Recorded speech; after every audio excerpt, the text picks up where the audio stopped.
Vamos a conversar a continuación con Juan Carlos Cortés. Él es presidente ejecutivo de la Autoridad Nacional del Servicio Civil, Servir, como se llama por sus siglas, con quien hablaremos ampliamente de este tema. ¿Cómo está, Juan Carlos? Gracias por estar aquí con nosotros en Más que Noticias. Muchas gracias por la invitación.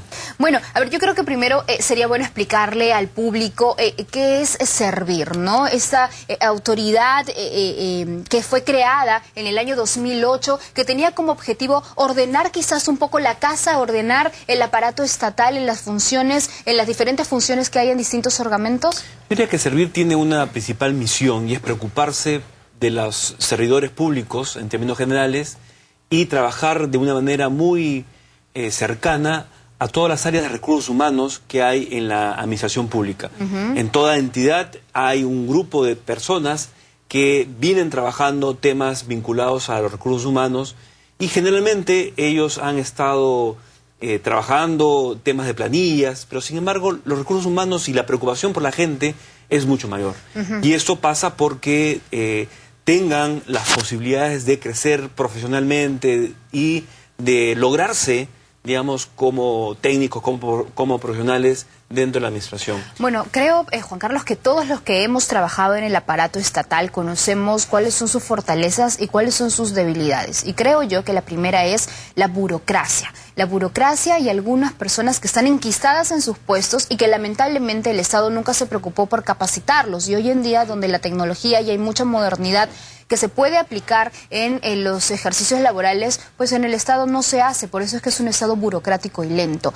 ¿De qué se va a encargar entonces Servir para cambiar un poco esta estructura y metodología de trabajo en el aparato estatal? Han pasado dos cosas en los últimos 20, 25 años, ¿no? El primero es que no nos hemos preocupado desde el Estado de dar un buen servicio al ciudadano. O sea, nosotros trabajamos en el Estado con una finalidad clara, y es dar un mejor servicio al ciudadano. Ese es el objetivo.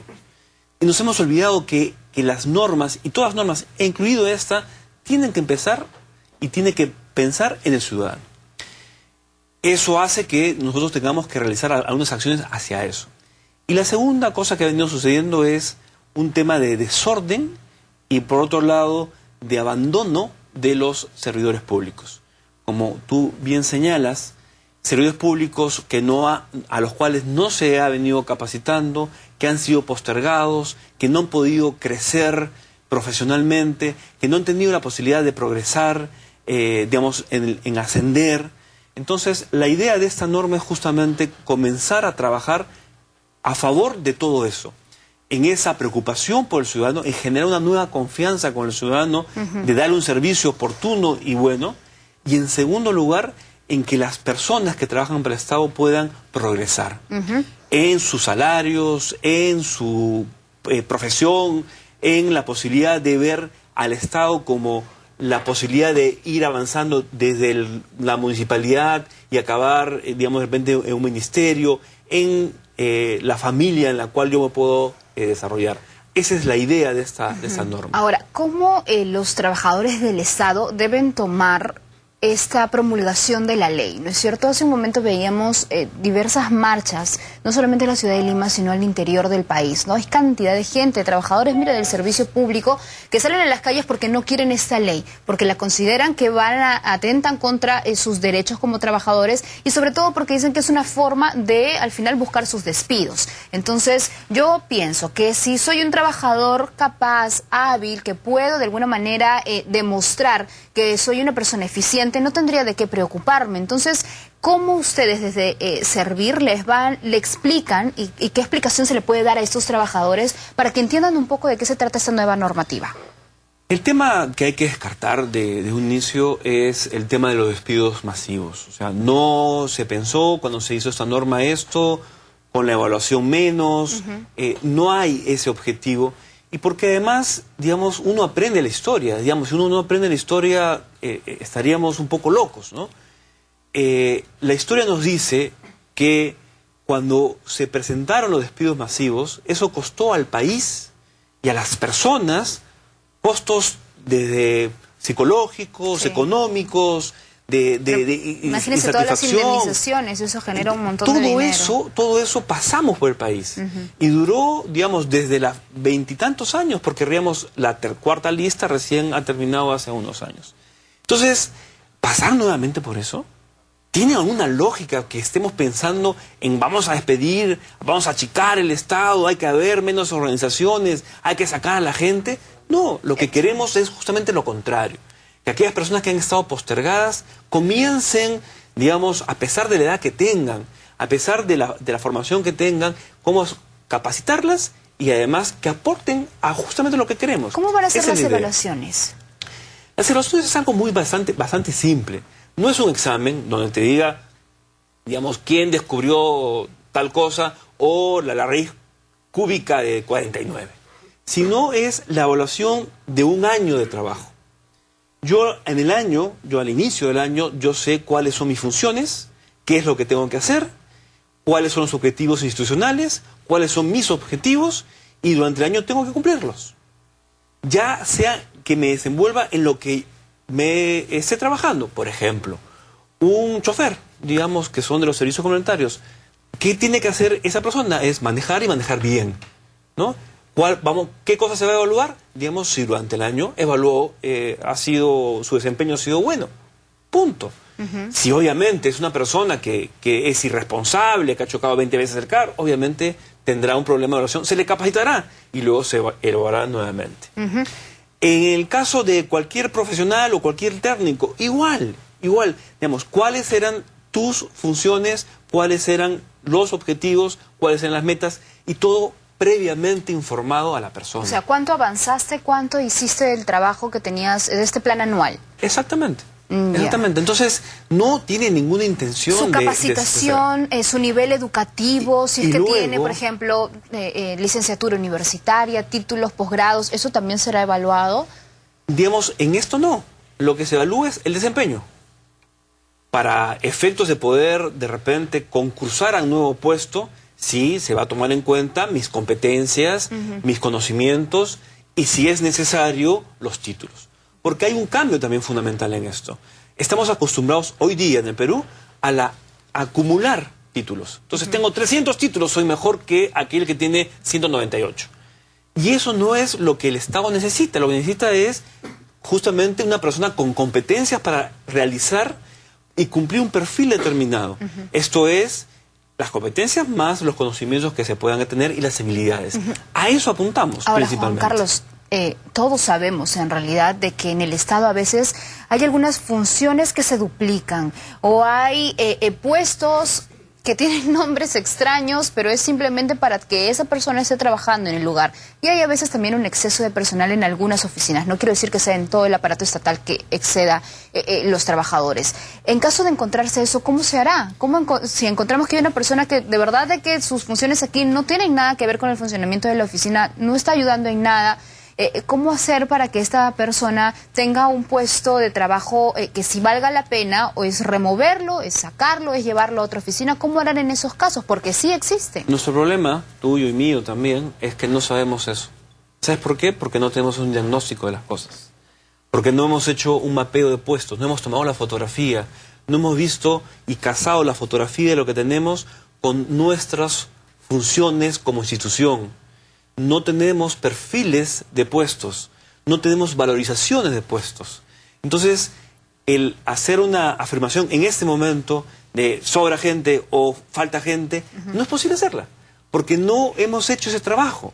La ley lo que dice es, cada institución, y por eso la demora de los 7 años, cada institución tiene que hacer ese trabajo, tomar la fotografía actual, ver qué nos falta hacer, porque lo que vamos a encontrar en muchas instituciones puede ser que hay ciertas funciones que no está haciendo, o que no está en todo el país cuando debería estar en todo el país, o que no está haciendo determinadas acciones que debería hacer en favor del ciudadano, y está haciendo otras que de repente no son lo esencial.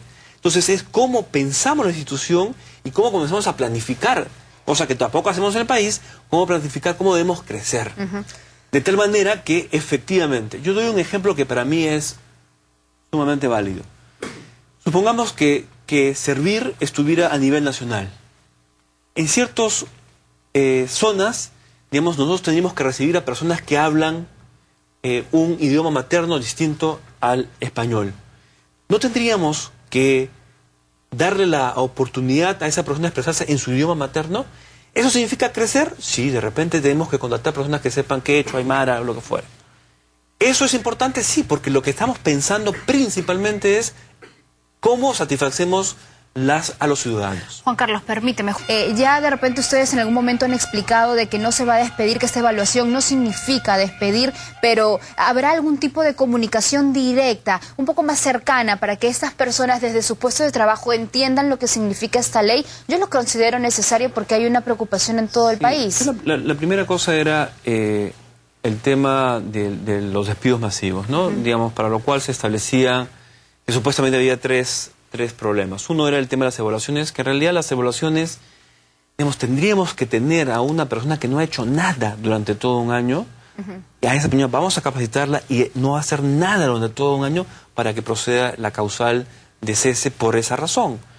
Es decir, estamos dispuestos además a que determinadas personas vivan en la administración pública no haciendo nada, que son los únicos que pasarían con este tema. Entonces, claro, despidos masivos, no. Claro, si eres al final, eres consciente de que eres responsable, que haces bien tus funciones, que aportas realmente al servicio estatal, entonces no tendrías de qué preocuparte, ¿no es cierto?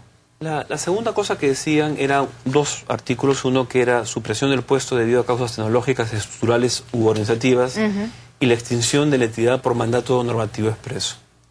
En esto, digamos, en el Congreso el día de ayer se ha colocado una serie de candados. Tiene que ser por una norma del más alto rango dentro de la institución. Si es, por ejemplo, el Poder Ejecutivo, tendría que ser un decreto supremo. Luego tiene que haber una explicación, un sustento de por cuál es la razón. Es totalmente excepcional. En tercer lugar, tiene que tener una opinión técnica favorable de Servir y la Secretaría de Gestión Pública. Y adicionalmente, un preaviso a los trabajadores de lo que va a suceder. 6 meses antes. ¿Para qué 6 meses antes? Para que puedan postular a diferentes entidades, cosa que ahora esta norma estaría facultando. Y además, 2 años después, durante 2 años, para poder seguir postulando a otras organizaciones. Entonces, se establecen los candados suficientes para que no exista ningún tipo de abuso. La posibilidad de despidos masivos no es tal. Qué bueno que lo menciones así detalladamente para crear un poco de calma, ¿no? Porque definitivamente la gente está bastante asustada, ¿no? De poder perder sus empleos luego de esta ley. Y creo que llegamos a ese aspecto, llegamos a este punto porque nunca ha habido pues una buena comunicación, una comunicación correcta y directa por parte del Estado con sus trabajadores. Por eso te vuelvo a hacer la pregunta, ¿habrá algún tipo de mecanismo de cada uno de los organismos e instituciones para explicarles directamente a su gente de qué se trata este nuevo sistema? Varias cosas estamos haciendo, ¿no? Desde Servir, digamos, tenemos ahora un correo especial para esto, para que cualquier persona nos pueda escribir y nosotros le vamos a responder.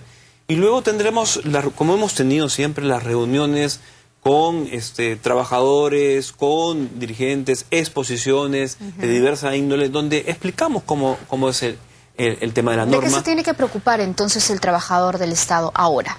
Yo creo que digamos, lo que nos debemos preocuparnos todos en realidad, porque no es cada trabajador, sino es cada trabajador y todos, el propio sistema es de comenzar a capacitarnos. Lo que tenemos que hacer es un salto importante en materia de atención al ciudadano, en materia de poder, digamos, tener mayores conocimientos y mayores habilidades. Entonces, no es una capacitación para que nos salgamos, sino es la inversión que tenemos que hacer desde el Estado para justamente todos los trabajadores puedan tener una posibilidad de rendir mejor, de estar además más contentos con lo que uno hace, ¿no? Ahora, tengo entendido que esta ley también apoya mucho lo que significa la meritocracia, ¿no? ¿Cómo se va a dar el paso entonces para que aquellos buenos profesionales que salen de la universidad también aporten y trabajen para el Estado? Porque muchas veces pues no los perdemos, ¿no? Es abrir las puertas, sobre todo a la gente joven, ¿no? Es abrir las puertas a través de una carrera en la cual van a ingresar por el primer escalón. ¿Que vendría a ser el de practicante? No, en realidad ya como técnico o profesional, porque pueden ser ambos, ¿no? Dentro de la carrera y en la carrera por una familia determinada, digamos, donde van a estar 14 o 15 familias, los presupuestores, los fiscalizadores, etcétera, etcétera, van a poder ir ascendiendo dentro de su institución o dentro del marco del Estado. Como decíamos, una persona que empieza en una municipalidad podría ser, digamos, si es digamos, el administrador, o comienza como analista y luego termina como administrador y poder irse a un gobierno regional o a un ministerio. Es ver el crecimiento que puede tener esa persona desde el inicio. Las capacidades, ¿no es cierto? Y que vaya incrementando sus capacidades y sus habilidades y sus conocimientos durante todo el trayecto que hace en el trabajo en el Estado. Juan Carlos, una pregunta más ya antes de finalizar la entrevista. ¿Se tiene un registro, no sé si tú tengas esta información, de cuántas personas están faltando sus puestos de trabajo por las movilizaciones que se han dado en estos últimos días? No tenemos ese dato. Pero ¿sabes si es que hay gran número de personas que no están yendo a trabajar? Exactamente, porque, digamos, en las movilizaciones ha habido también personas que no están dentro de los 560.000 que estamos pensando, ¿no? Exactamente. Porque hemos visto de otros gremios del Estado que no están dentro de la ley. Ajá. O digamos, de otras entidades que no tienen que ver con el sector público, ¿no? Entonces, esta ley lo que implica o a quienes va dirigida es a aquellos trabajadores de todo el aparato estatal, ¿no es cierto? Que no están en carreras especiales. Por ejemplo. Como el caso de todos los profesionales de la salud, ya, o todos los que tienen que ver con educación, docentes de colegios, profesores. No entran a Fuerzas Armadas, Policía Nacional, pero sí, por ejemplo, el servicio administrativo de los hospitales o del ministerio, ahí sí, ¿no es cierto? También de todo tipo de organismos, de instituciones, del Estado también están comprendidos. Desde de los tres niveles de gobierno, ¿no? Bueno, te preguntaba por el tema del ausentismo, porque escuchaba el día de ayer por la tarde de que si bien se daban todas las movilizaciones, incluso en el interior del país, no había paralización de funciones al interior de las instituciones del Estado. Por ende es que decían, ¿de dónde sale toda esta gente que sale a marchar si todos siguen trabajando? Sí, no hemos hecho un análisis de eso. En realidad, el día de ayer hemos estado trabajando el tema de la ley, cómo mejorar la ley. Creo que ha salido un proyecto, bueno, una ley ya aprobada que digamos, ha recogido muchas cosas y muchos aportes que han hecho los congresistas. Creo que es mucho mejor de la que presentó el Poder Ejecutivo, pero donde el espíritu sigue vigente, y el espíritu es la meritocracia. Eso es lo que nos va a llevar a poder dar un servicio mejor a los ciudadanos, que es lo que finalmente queremos. Bien, Juan Carlos, muchas gracias por haber conversado con nosotros. Él es el presidente ejecutivo de la Autoridad Nacional de Servicio Civil, Servir, quien ha detallado y de alguna forma ha tratado de explicar a todos aquellos trabajadores del Estado cuál es el espíritu de esta ley aprobada por el Congreso. Gracias por haber estado con nosotros, y ahora de inmediato